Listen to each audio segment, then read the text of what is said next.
Hi everybody, wanted to do a video about pinning the narcissist down, being able to corner them, being able to get them into a spot where they have to admit something, where you call them out, okay? So let's start a little bit about what is going on inside the brain of the narcissist. And you know, narcissists do not like to lose, okay? They do not like to be committed to anything. That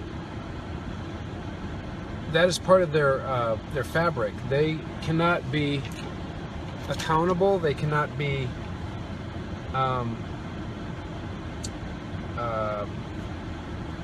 they can't be accountable. They can't be committed to anything. And you'll see this too. And I'll go on more about some of the things that they won't do. Let me give you some examples. When I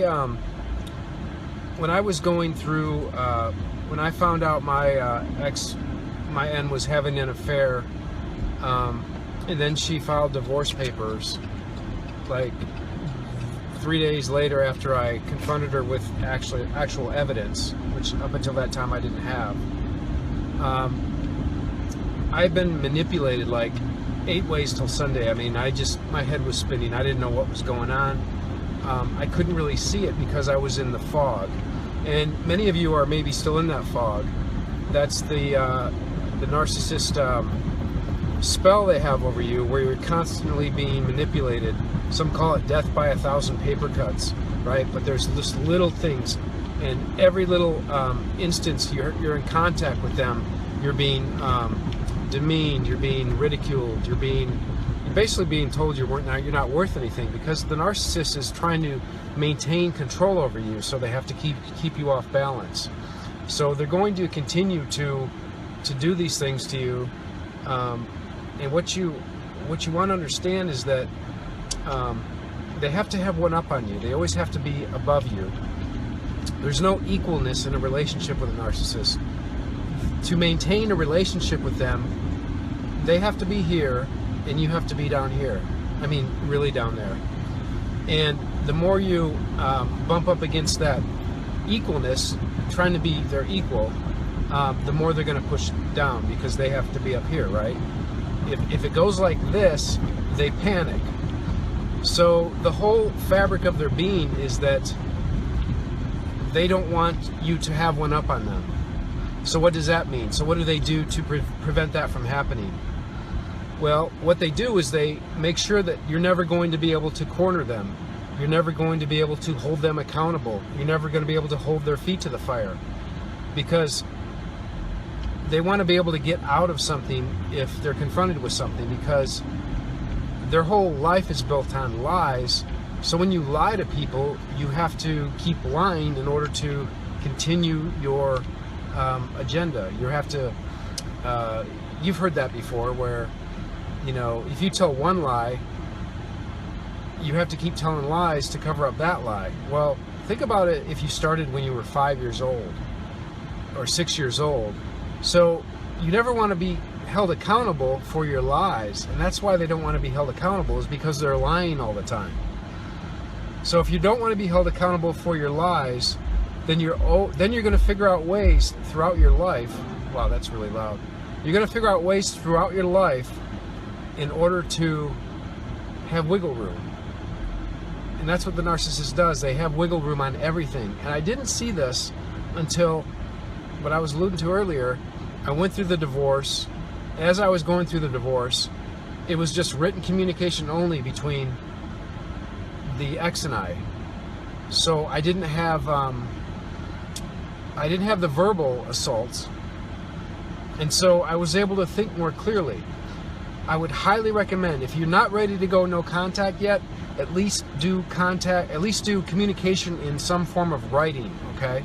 If you have to communicate at all, do it in writing, and I'm going to tell you why. When you do it in writing, it allows you to slow the process down so that you get to analyze what is being said to you. And what a lot of people have done, and I recommend this too, is get with a third party. Get with somebody else that is not intimately involved in your relationship, or that is not privy or takes sides with you or the other. Get an objective opinion to a text message that you may have been sent. Take a screenshot of it, put it on the Facebook groups, get some support on it. Just make sure in our group you block out the name. We don't want to know who it is. And if anything, if you know it's wrong, like after a while, you'll begin to see, wow, I'm really getting treated poorly, and you'll be able to kind of get validation for that from the group. So if you slow the process down, you're able to analyze it. That's what happened to me. So as I was able to look at the messages she wrote to me, there was all kinds of wiggle room. I mean, it was unbelievable. And this was, and later identified, this was the same type of communication that she had with me that I wasn't even aware of, this wiggle room. And I talked about it, I was on a thread today talking with another member about this, about how they make good attorneys because they're always trying to figure out they're always trying to figure out the angle of how they can get out of something if they were called to the carpet on it. They've always got they always have a plan B, and their plan B is to make up stuff, whatever works, because that's what they're good at. They're making up lies on the fly. See, the truth to a narcissist, and I've said this before, is the truth is not what we think of as the truth. The truth to the narcissist is what people around them they can get to believe. If they get other people to believe something, then they believe it too. If I can get you to believe it, then I'm going to believe it if I'm a narcissist. The truth is all relative. It doesn't exist in their world. They have what they think is truth because they convince themselves, but they have to manipulate other people around them to provide them with the truth, which is not the truth. Again, it's all based on lies. So if you slow the process down, you're able to read what exactly is going on. And when you analyze it, what I did was I analyzed the communication I had between us, and I went back to actual text messages from a year ago before we totally went no contact, and I was still seeing her face to face. We were still intimate because she was having an affair and still, having intimate relations with me. So that kind of put me off of, that's another story, but I went back and looked at the text messages from when I was with her on a daily basis, and there was wiggle room there too. And an example of wiggle room would be, say the narc, because they always have a hidden agenda. There's the what they present to you, and then there's the hidden agenda, which you're never going to find out. You might get pieces and glimpses of it if they're called out on it, but they keep that close to the vest, right? So, say for example, the hidden agenda for the narcissist is, I'm going to go out and I'm going to try to see the lover I've been having the affair with. If I can see him Thursday night, which I know he doesn't work, I'm going to try and do that. Meanwhile, your husband or the people that are involved in your life, they don't know about this secret agenda, this hidden agenda. And so the husband's like, say it's a few days prior to that, it's the weekend. Hey, how'd you like to go out for dinner Thursday? Now, instead of saying, yes, that'd be great, they say, that sounds like fun. Okay? Do you notice the difference there? If I say, yes, I've agreed to you, I've committed to you. If I say, sounds like fun, I never said I was going to go out with you. I just said it sounded like fun. I have other plans with my girlfriends. See how that works? And they do that everywhere. That's like part of their, that's like you and me empathizing or having compassion for somebody. They do that. That's part of their thread. That's part of what they do. And they do that all the time. We have to think about it. To us, it's a conscious act. We have to think about lying. We have to it's just part of them. I don't want to say it's subconscious, but it's just part of the way they do things. That's just how they are. So start to notice that, in the communication that you have with your narcissist. Start to see the back and forth. Now, if you talk to them, if you verbalize with them, if you're chatting with them, you're not going to see it as much unless, and I've done this before, unless you go back and look at maybe home movies or videos that you've shot, or say you're at a party and your friend gets a video. Oh, look, there's you two, and you see the picture. They'll see you two interacting with each other. This has happened for a lot of people. And what happens is, when you go back and look at the video, maybe a year later, after you've had some clarity, after the fog, after you've kind of realized your person may be after your person may be a narcissist, you're suspecting things. If you go back and look at the video, you will see all kinds of body language and cues in there that you never picked up on before because you were under their fog, okay? So somebody films it, and your memory at that moment was, yeah, he was trying to ruin the party, but, that's how he is. Didn't think too much of it. But then you go back and look at the body language, and you'll notice, I noticed this with mine, she was pointing all the time. When she talked to me, it was pointing here and this, and it was like body language like this. Body language where they're sitting there with their arms. I don't know if you notice, but there's body language which you can read from people, which I think it's true to some degree, but you can't always tell that, if somebody's doing this, they're bored, they might just, they may just be itchy or something. But if people do this, and I'm driving with my knee, by the way, so I've done this many years, I'm safe. But if I do this, that's a power stance, okay? I know, I just saw a comment pop up out of the corner of my eye. I bet it's something with my driving. Anyways, I'm going to continue. I'm going to look at the road. I'm going to look at you. I'm looking at the road. It's right here.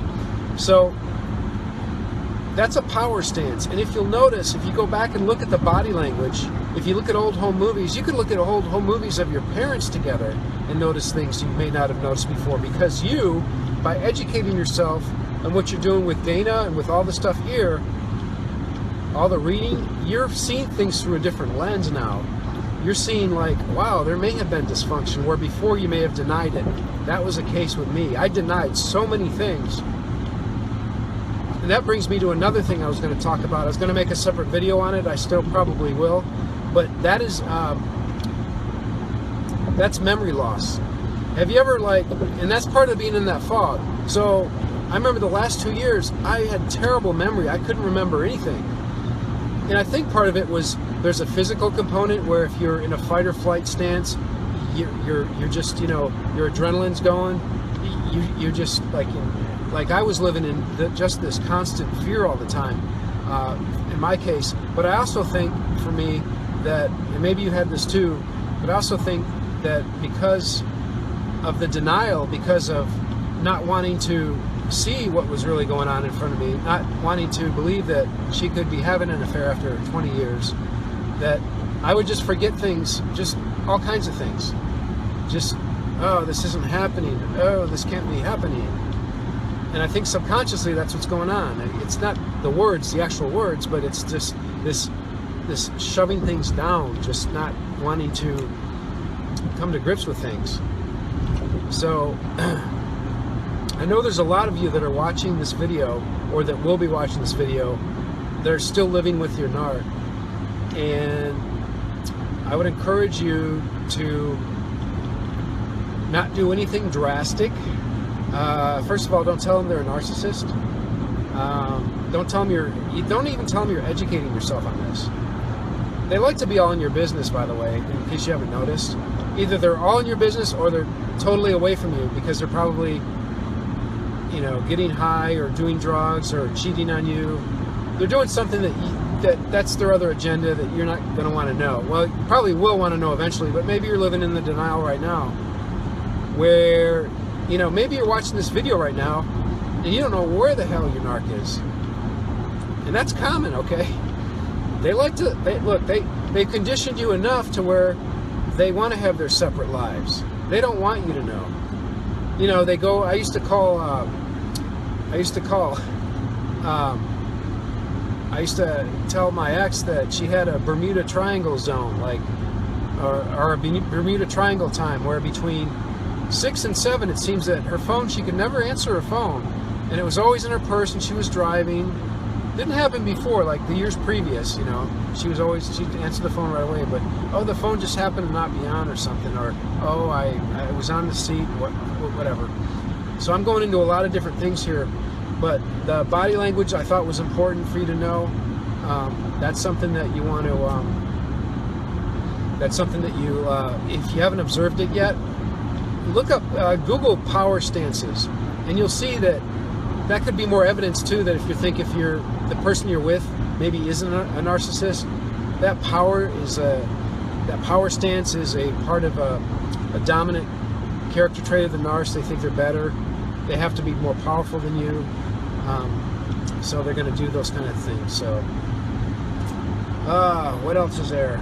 So, anyways, the title of the video, you can't pin them down. In case some of you just joined us, we're talking about how a narcissist is non-committal on things. I can't read your comments right now. I wish I could, but I can't. I don't want to sacrifice any of my driving here. But man, these people, if you can get away from them, do it slowly, do it covertly if you can. If you're with somebody that may be violent, and by the way, this is a safety note. If you're with somebody who has talked about violence, and Dana's talked about this, where if you're with somebody and like maybe 5 years ago they never mentioned violence, and then in the last year they've been joking around, maybe picking up a knife and dropping it and say, oh, you know, scary, huh? And if they're hinting at that, or they're even talking about violence, yeah, you want to be really careful, okay? I don't want to alarm you, but just be careful, okay? These people don't like you to upset their apple cart, and you know what their apple cart is, right? It's the illusion, it's the world that they construct around them, it's the control they need to manipulate everybody in their world, to abide by the script, to follow the script that they have in place, to make themselves feel grandiose, to make themselves feel human, which they never will, because they aren't, in my opinion, but they have to fit in. So in order for them to fit in, their idea is, I will fit in here, but I will be running you, I will be superior over you. So anyways, just thought I'd throw that out there. Man, I wish I could read your questions. I see a lot of stuff scrolling back here on the screen. So I hope y'all are talking amongst yourself. They, you know, and here's something else that I've kind of thought about. There was a period of time where I would go back and forth. I'd feel sorry for her because, you know, it really isn't their fault, right? I mean, they kind of got a raw deal in life, right? They're never going to experience the real intimacy that a lot of us can experience. A lot of us, I think we're blessed, okay? If you're on here and you've been burned by one, or you're confused, at least you have feelings, okay? At least you, at one point, cared about them, and maybe you still do. And now if I'm saying, oh, you know, they can't help it. Yeah, I know they can't help it, right? But that doesn't mean that you need to sacrifice yourself because of their inherent flaws, because of their dysfunction. You don't really need, I mean, I know maybe you were taught when you were younger like me I think when I grew up, I really was kind of taught to really care about other people's feelings, put their feelings ahead of mine. And, you know, I was conditioned enough, I was brought up enough that way, that's the way it feels, right? That's the right thing you do. You always give people the benefit of the doubt. You always put them first. But the narcissist, you're not going to get, and the reason you put people first is so that you can love people and you can get love back. That's a healthy way of doing things. When you put people first, they will reciprocate. Normal, healthy people will reciprocate. And that's a feeling of mutual respect and love. unfortunately, with the dysfunctional people, you have to cut them off because they will just take it. They will take it. You will put yourself first, and they'll take it. They won't give you anything back. They'll do it again. Now this time they will. But they're smart, right? They know that to give you a little bit. They know to give you a little crumb here and there to make you feel good, like, you know, that is a reciprocal relationship, and it isn't, okay? And you know the reason they love bomb you, right, is so upfront. They love bomb you so that they can get you suckered into believing that this is how it's always going to be. They get you conditioned to think that this is how they really are. That's a lot of work for them, folks. It ain't going to last for forever, you know. If they move really fast on you, that's a good sign they're a narcissist, right? Because the faster they move, they want to lock you down. They want to get that commitment so that they can kind of relax and just kind of like get you all set, get you over here so that they can go out over here with this new supply. That brings me into triangulation. Okay, I'm just going off the top of my head, but I still have a lot of people on here, so I want to just mention this. Here's the way I understand triangulation. Triangulation to me is it's an extreme form of playing hard to get. I remember when I was in 7th grade, and I had a girl that liked me, and oh wait, let me back up. Up until that time, I didn't really have a lot of girls that liked me, okay? And I was just becoming interested in girls. This was 8th grade. Let's say 8th grade. It sounds a little bit better anyways. I'm not changing. I really don't remember what grade it was, but this is kind of what I discovered in that time period of my life was when I didn't have a girl, when there were no girls around me, it was hard to get a girl to go on a date, to go to the roller rink with me. 8th grade, I wasn't driving yet. Like I am now, right? I'm driving all over the place. So I didn't have a girl, and it was, you know, some of my friends were getting girlfriends, and there was one guy, man, he had 2 girlfriends at the same time, which I never thought I would at that age, in 8th grade. It was so confusing and everything. Well, there was a girl named Glenda, and she was one of the hottest girls in the school. Well, Glenda, I used to ride the bus home with her, and one day Glenda sat down next to me, and she never sat next to me, and she said, "I like you." And I was like, "Oh, okay." She said, "I had a dream about you." And I was like, wow, you know. And you know, we got to be sitting on the bus, and then before school we'd go out and, like, I saw her at the roller rink, and she was like my first real kiss, you know, my real kiss, you know, not just the, you know, the one with the Mick Jagger, well, not lips, but I mean, you know, my first real kiss, right? And I felt like $1,000,000.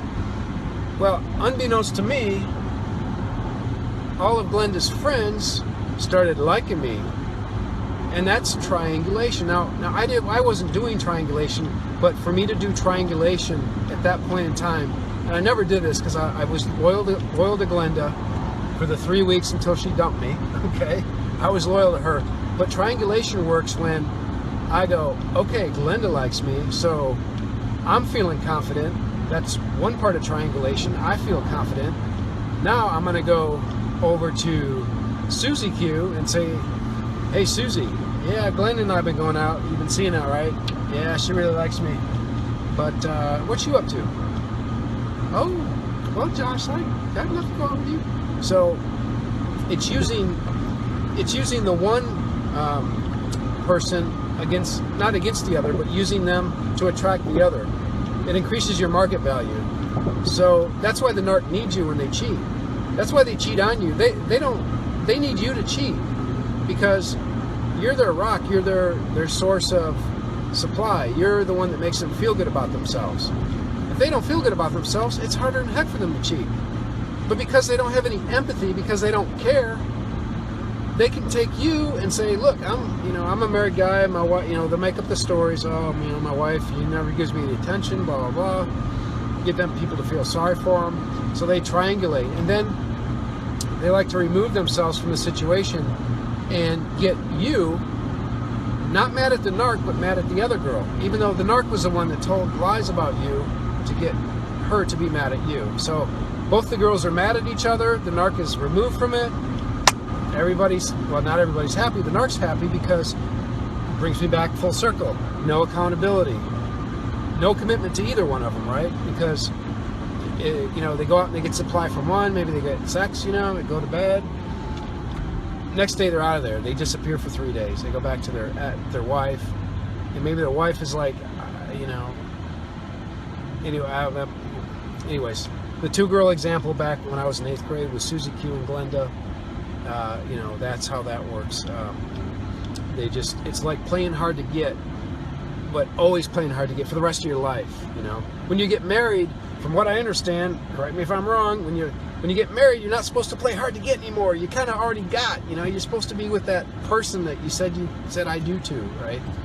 And, you know, in front of God and your parents and everybody. Call me old-fashioned. That's just me, I guess. So, anyways, guys, traffic's slowing down. Let me see what I got here. Thanks. Great example. All right. Frank, hey, buddy. Amanda's on. All right. Frank and Amanda, talks amongst yourselves. No, that's good. Liberty. Arthur's on. I love Arthur, man. From Mexico City, over, right? Nancy's on. Nancy, you've been... thanks for your kind words, by the way. Okay, I'm going to get back here. I can't read all of your comments. I just want to see who's on. Want to give a shout out to all my peeps. Woohoo! Woohoo! Yeah! People are like, what is he doing? Okay. That's kind of a wimpy horn for an SUV, you know? Isn't it? Yeah, it's kind of wimpy. So, so I'm glad I could give you some examples. It was just on my mind, right? I'm gonna wrap this video up in about a minute. So I'm gonna save it so you guys can keep posting to each other amongst yourselves, and I'll look at it later and go back and give you likes. If I like what you said, I'm gonna give you a like, you know. So, so yeah. So I love talking about this stuff. It's validating, you know. And sometimes I think, man, am I being just narcissish about this? Guys, if I ever get to be like I'm wanting this for attention, I tell you, it's validation. If I ever do that, you let me know, okay? Call me out, because I don't want to be like her. I'm doing this because I was where you were once or are. Some of you are probably further along than me, but I tell you what, I didn't have crap for confidence. These people suck it out of you, okay? And you know, here's our society, right? I'm gonna just end with this. This is my editorial. So, society tells us with Dale Carnegie and all this stuff out there, Og Mandino, that, you know, you lift yourself up by your bootstraps. You know what? If you got a problem with it, you figure it out. You're the you know, if there's a problem in your life, you're the problem. Blah blah blah. Well, I'm here to tell you, folks, a lot of that stuff, I don't believe it anymore. I believe that if you got somebody toxic around you, you're going to get toxic. But because we're told that, you know, you got to stay with these people, and I don't know, my whole mental map, I think, is more realistic, and I think it's more attuned to what it is to become healthy and be healthy. So, thank you for listening to me. All right, guys. So you know what to do. Stay no contact. If you're not no contact, go no contact, but do it in a smart, safe way. If you do it abruptly, don't let them know where you are for a few days or a week until they can settle down. And my advice is only based on what I know, my experience, and what I've read. What I read can be misinterpreted, so if I'm wrong there, or if you think you got a different opinion, call me out on it. I like discussion. I like us talking about this. This is good. This is what helped me get through it, folks. Just getting it out there, you know, working through that, because, you know, going back and revamping, reframing everything that happened. It's healthy. I'm telling you, it's good. And you may not, you know, some of the stuff that I may be reframing, I may be making stuff up as I'm going along, right? I may be filling in the blanks, but at least it's not the depressive person that I was. And at least, and the other thing is, when I'm reframing it, I'm not holding resentments against her. So if you can do that and not hold a resentment against somebody, but use their behavior as an example. That I think is really healthy. At least for me, it is. It feels good. So, anyways, coming to you live from the road. Love you guys. See you later. Bye.